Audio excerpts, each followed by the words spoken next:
Bienvenue sur cette nouvelle vidéo. Alors, dans cette vidéo, je vais vous parler des énergies masculines et féminines, la différence entre les deux, la complémentarité que vous pouvez trouver entre ces deux énergies-là. Tout d'abord, je vais commencer par vous dire, si vous ne le savez pas encore, que nous avons tous en nous des énergies masculines et féminines. Déjà, il faut partir du principe que dans toutes nos vies antérieures, on a été un homme et une femme, successivement, parfois d'affilée, voilà, parfois chacun son tour.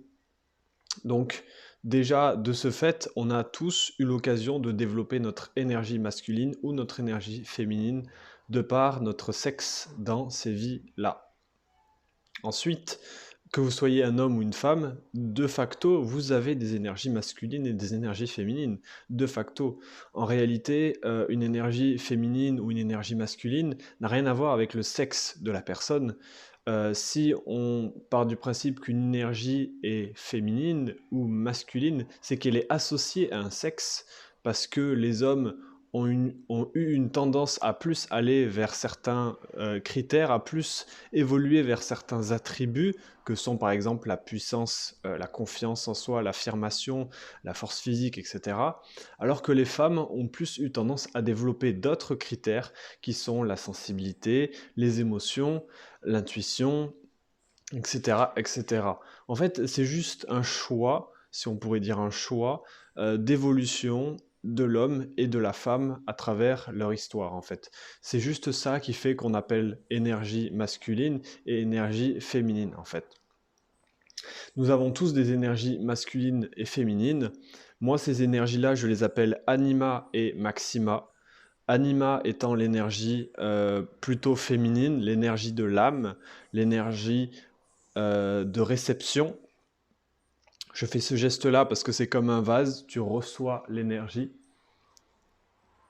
Ensuite, il y a l'énergie maxima, c'est l'énergie du mental. Donc vous pouvez retenir plus facilement ces termes-là. Anima, l'âme, et maxima, le mental. Donc maxima, l'énergie du mental, plus l'énergie masculine aussi. C'est l'énergie qui concentre l'énergie en un point, en fait. Voilà, si vous voulez, le but de l'énergie anima, c'est de recevoir l'énergie, et le but de l'énergie maxima, c'est de rediriger cette énergie en un point spécifique. Et je vais vous expliquer pourquoi les énergies fonctionnent comme ça. Alors déjà, je souhaite vous dire que ce concept d'énergie anima et maxima, c'est quelque chose qui est venu à moi, donc je pense sous une forme de canalisation. Je suis plutôt quelqu'un de très inspiré, donc les choses me viennent comme ça. J'écrirai un livre là-dessus pour bien préciser et faire un condensé de toutes mes recherches, de toutes mes compréhensions sur le sujet. Cette vidéo est déjà un très bon début. Donc si vous voulez, ces deux énergies-là se complètent. Donc on reçoit l'énergie et après on la renvoie vers un point central. Et vous allez comprendre maintenant pourquoi les hommes fonctionnent de cette manière-là et les femmes fonctionnent de cette autre manière-là.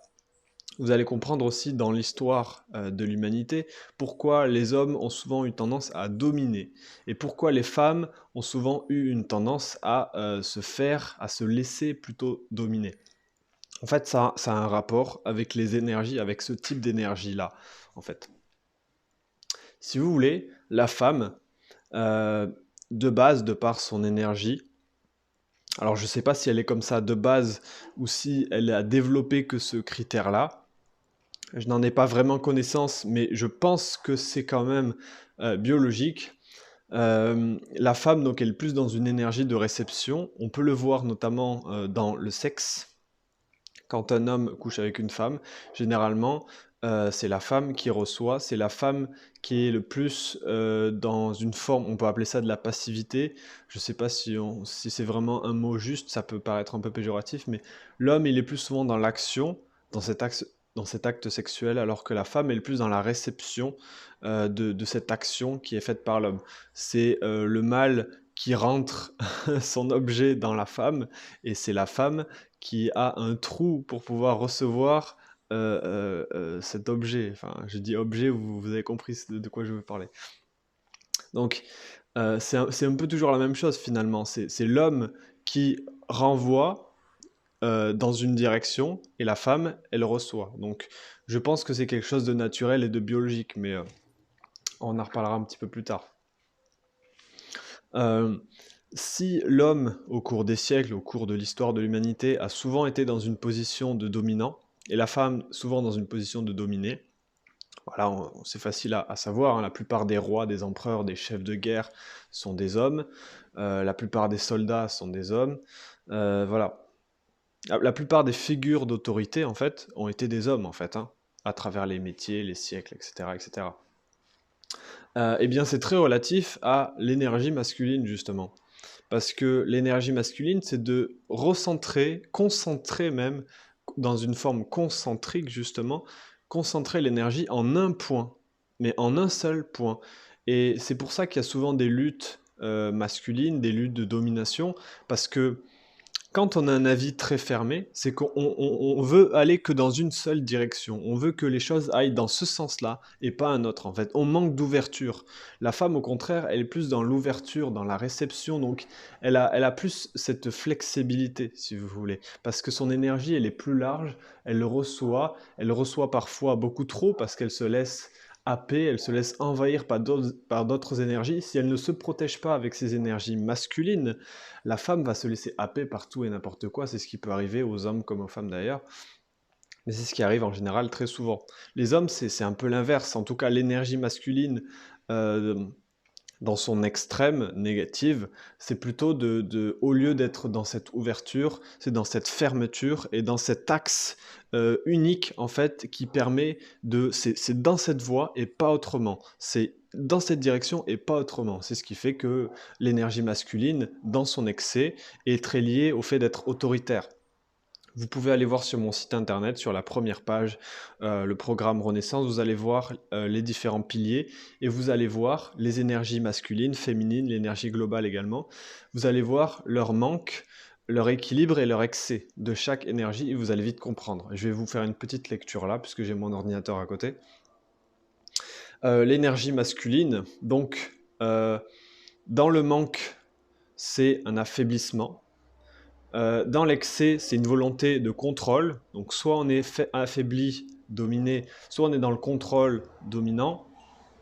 Et dans l'équilibre, donc entre les deux, c'est le but de travailler pour pouvoir équilibrer ça, c'est d'être dans une forme de confiance. Voilà, quand on est confiant, on n'a pas besoin de contrôler les choses et on n'est pas affaibli en fait. On est équilibré en fait. Le but de mon programme et de mon développement personnel en tant que coach, c'est de vous accompagner vers chaque point d'équilibre que j'ai cité justement sur mon site internet.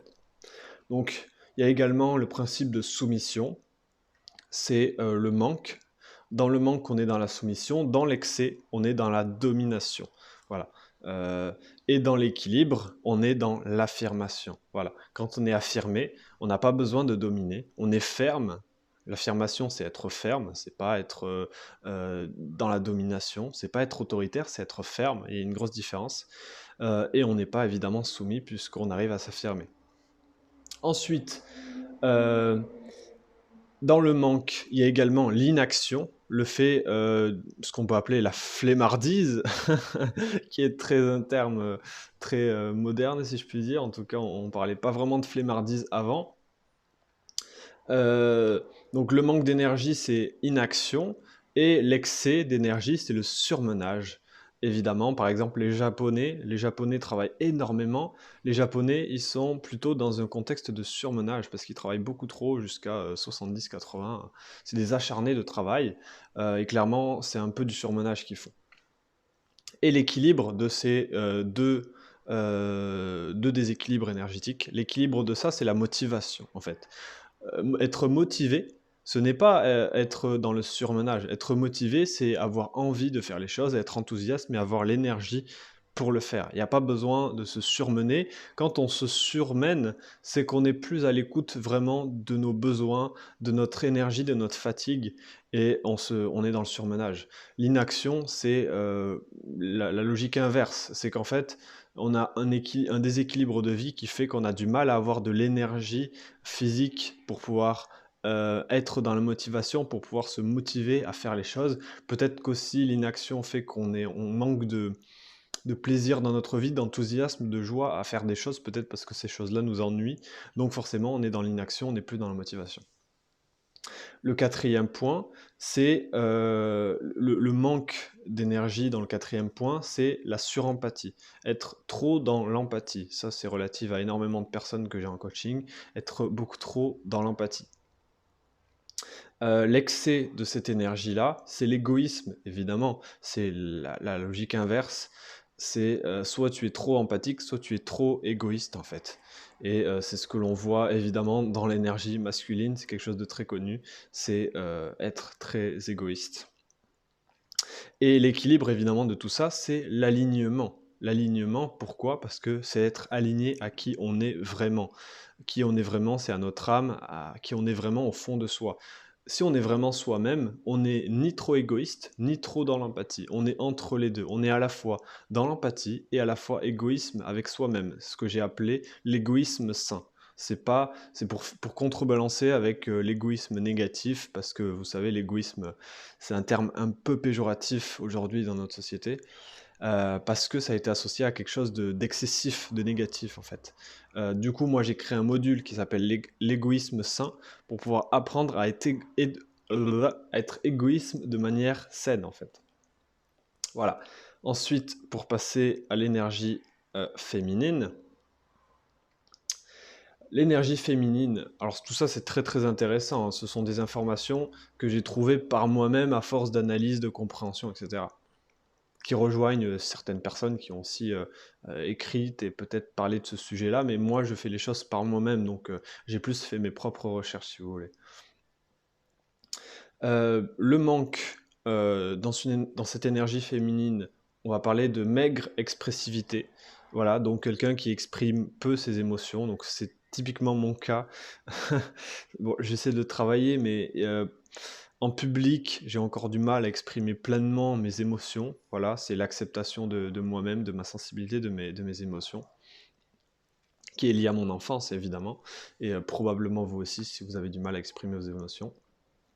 L'inverse de ça, donc l'excès de cette énergie-là, c'est l'émotivité, évidemment, c'est d'exprimer beaucoup trop ses émotions et de ne rien contrôler. Donc ça, c'est la logique inverse.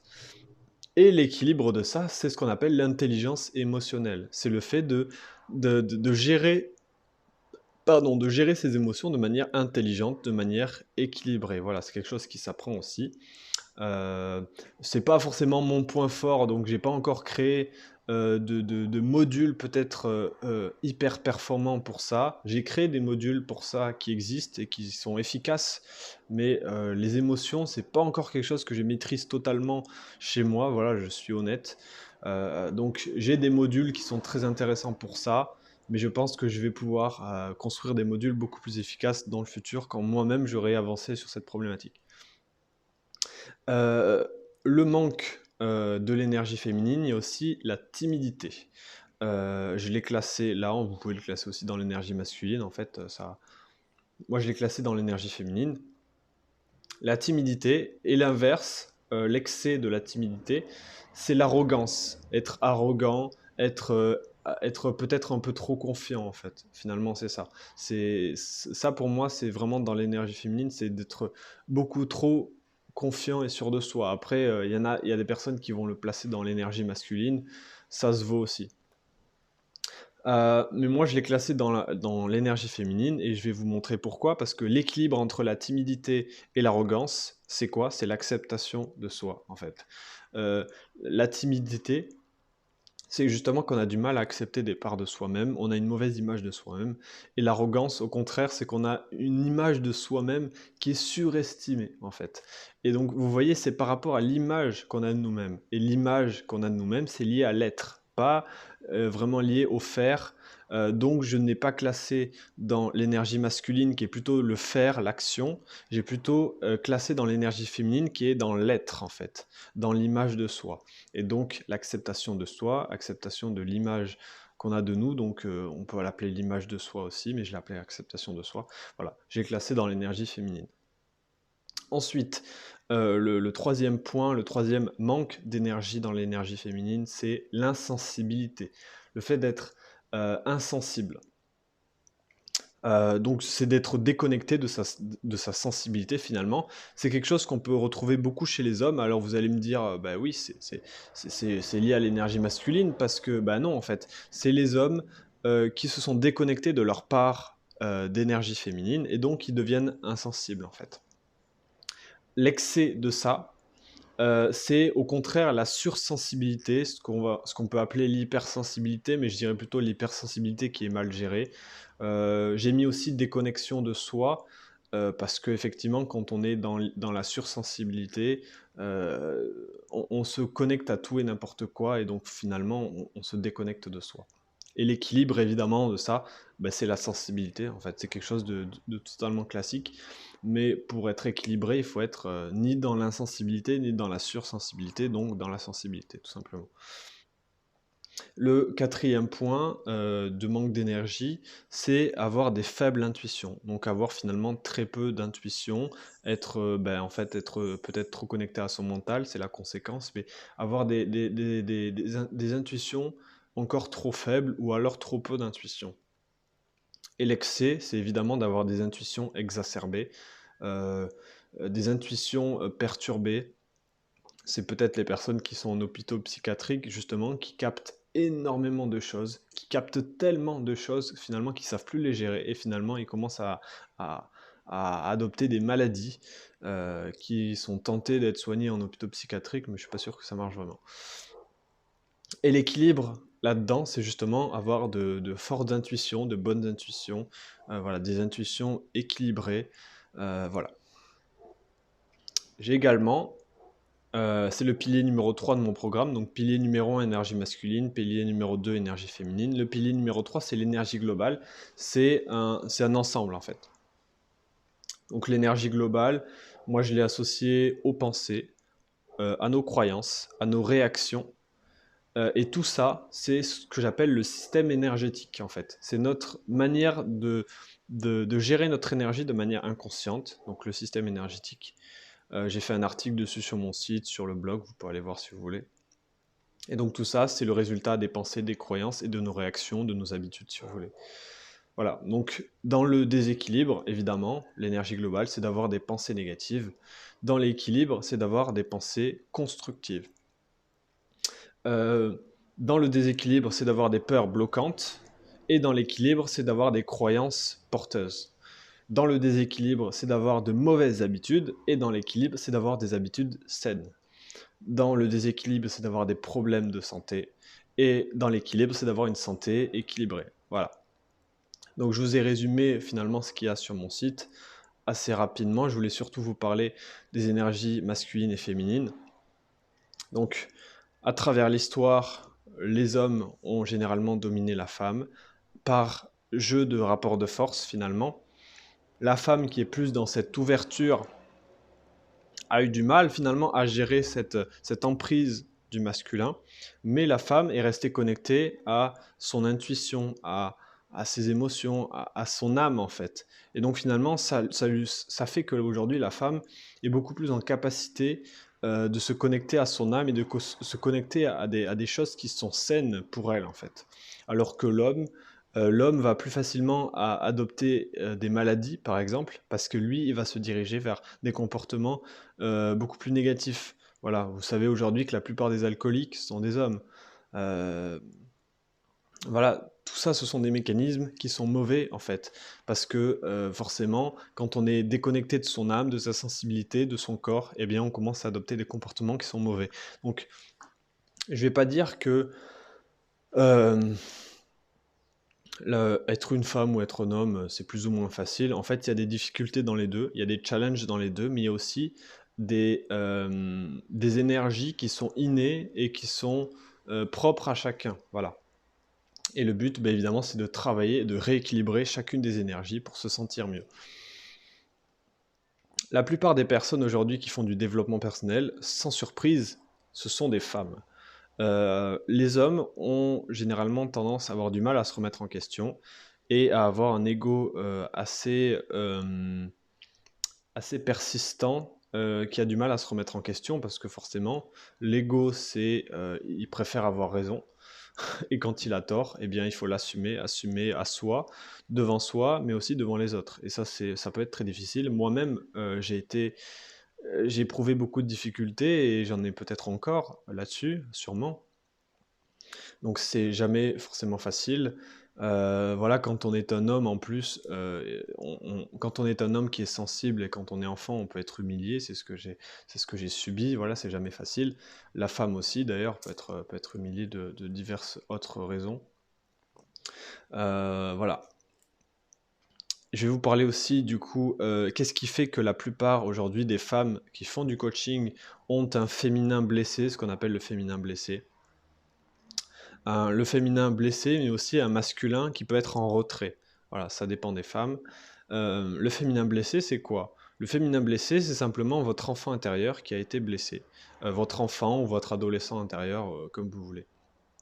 Il a été blessé, c'est votre part féminine qui a été blessée. Donc votre part de sensibilité, d'émotion, etc. Donc ça, c'est généralement, alors c'est plus généralement, je dirais, les hommes qui ont un féminin blessé. Moi, je vois les choses comme ça. Je pense que c'est plutôt les hommes qui ont un féminin blessé, dans le sens où les hommes ont été éduqués à refermer leur part féminine, en fait, à, à l'obnubiler, en fait, à faire comme si elle n'existait pas. Donc finalement, ce féminin, il s'est refermé sur lui-même, et donc forcément, il a été emprisonné, en fait. Les femmes, je dirais qu'elles ont plutôt un masculin blessé, en fait.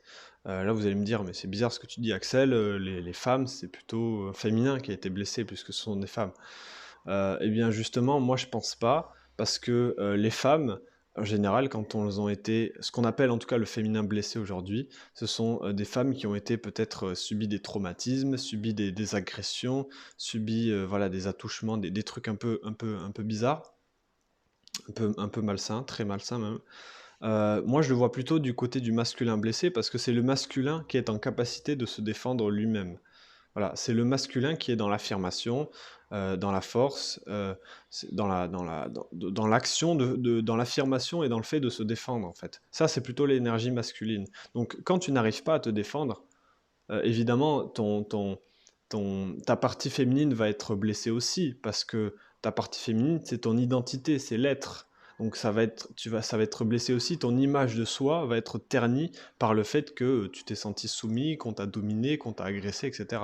C'est ce que j'ai vécu moi-même. Donc oui, il y a de ça, mais il y a aussi un masculin qui va être blessé ou en retrait, qui va être emprisonné par le fait que vous n'avez pas réussi à vous affirmer et que vous vous sentez incapable de vous affirmer, et peut-être que vous vous sentiez déjà incapable de vous affirmer, ou vous n'avez pas réussi au moment où vous vous êtes senti agressé.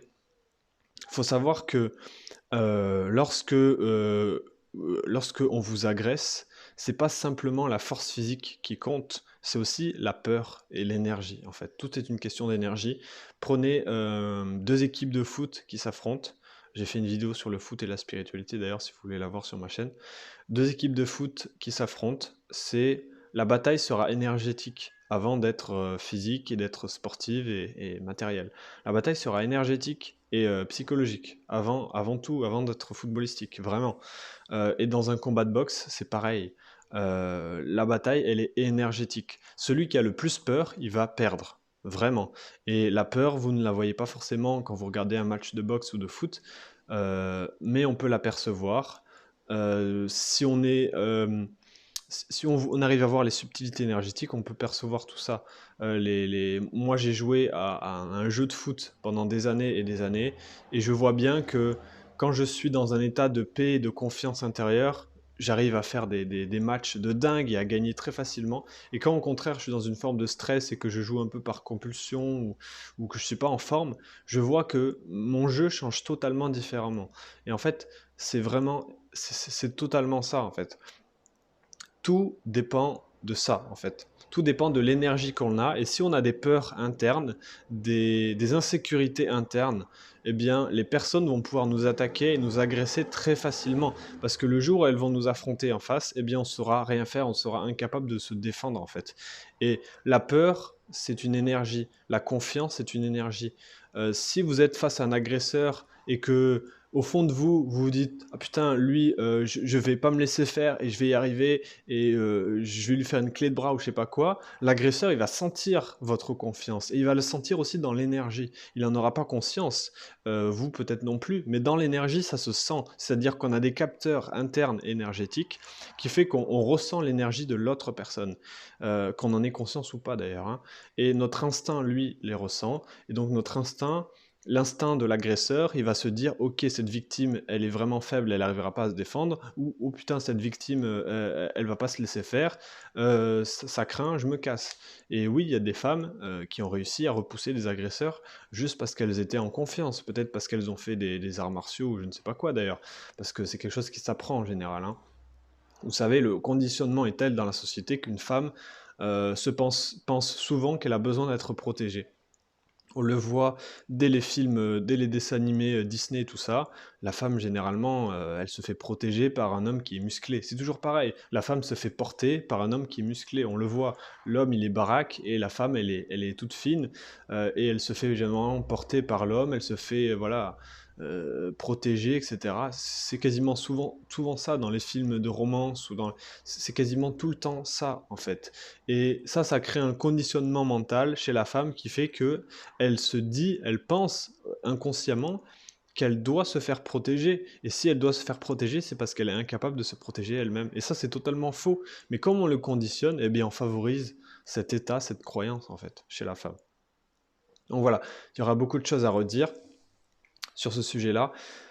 Si vous voulez vous faire coacher, si vous voulez vous faire accompagner pour pouvoir équilibrer votre énergie masculine, féminine, votre énergie globale, tout ça c'est quelque chose qu'il faut qu'on voie ensemble, qu'il faut qu'on en discute. Probablement que parmi tout ce que je vous ai dit, il y a des choses que vous avez identifiées chez vous déjà de prime abord et que vous savez que vous avez besoin de rééquilibrer. Donc n'hésitez pas, voilà, si vous voulez me poser des questions, si vous voulez m'envoyer un message. N'hésitez pas à le faire.